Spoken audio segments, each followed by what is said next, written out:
રાજકોટ વિંછિયા પથ્થરમારાના મામલે કોળી સમાજ સહિત અન્ય સમાજના 70થી વધુ લોકો સામે ગુનો દાખલ કરવામાં આવ્યો।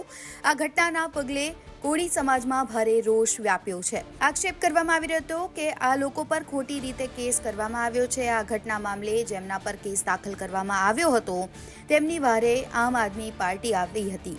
આપના નેતાએ આ મામલે ન્યાયની માંગ કરી હતી અને આ સાથે જ આપ નેતાઓ કોળી સમાજના આગેવાનોને છોડાવવા માટે કાયદાકીય લડત પણ લડી રહ્યા હતા, જેમાં આમ આદમી પાર્ટીના નેતા ગોપાલ ઇટાલિયાએ આ તમામ લોકોના કેસ મફતમાં લડવાની જાહેરાત કરી। ત્યારે આ પ્રયાસોના કારણે 73 લોકોમાંથી રાજકોટ સેશન કોર્ટે 63 લોકોના જામીન મંજૂર કર્યા। ત્યારે આ મામલે આમ આદમી પાર્ટીના કિસાન સેલના પ્રદેશ પ્રમુખ રાજુ કરપડાએ પ્રતિક્રિયા આપી હતી।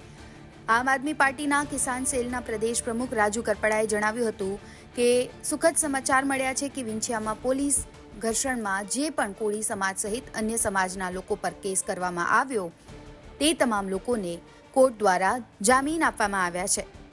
જે વિંછિયામાં પોલીસ ઘર્ષણમાં જે પણ કોળી સમાજ સહિત અન્ય સમાજના લોકો પર જે ગુનો દાખલ કરવામાં આવેલો ગંભીર ગુના અંતર્ગત જે લોકો ગોંડલ જેલમાં હતા, બંધ હતા, આ લોકોની જે આજે જામીન અરજી હતી, સુનાવણી હતી, એમાં તમામ લોકોને જામીન પર મુક્ત કરવામાં આવ્યા છે અને જે કાંઈ એમની શરતો છે, દર મહિનાની 1લી તારીખે હાજરી પુરાવાની ચાર્જશીટ બને ત્યાં સુધી ગુજરાત બહાર નહીં જવાનું, આ બધી શરતો પછીની વાત છે।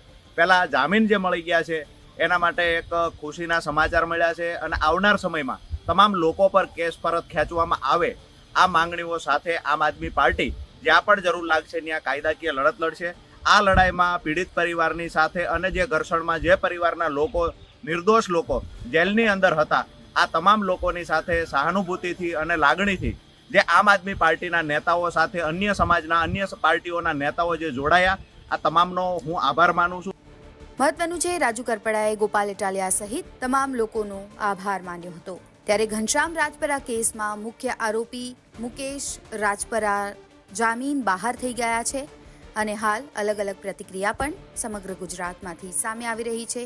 આવનારા દિવસોમાં વિંછિયામાં શું નવું થાય છે એ જોવું રહ્યું। બ્યુરો રિપોર્ટ, ગુજરાત તક।